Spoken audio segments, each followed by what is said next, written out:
अब संघर्ष होगा, कोई रास्ता बचा। पहले वीडियो देखो।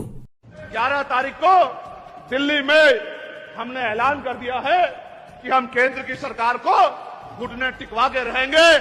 11 तारीख को अब कोई बातचीत नहीं होगी, अब संघर्ष होगा।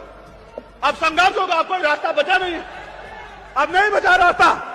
ये सरकार अगर हमारे अधिकारों को निगलने का काम करेगी तो हम भी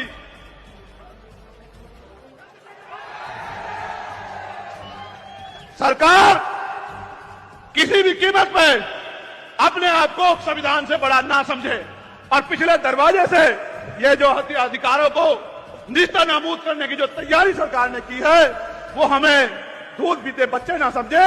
अगर संवैधानिक मर्यादा में समझोगे तो संवैधानिक मर्यादा में समझाएंगे, और अगर गुंडागर्दी करोगे तो गुंडागर्दी का भूत ऐसे चुटकियों में निकाल दिया जाएगा कि दोबारा। अच्छा लगा तो लाइक और सब्सक्राइब कर दो।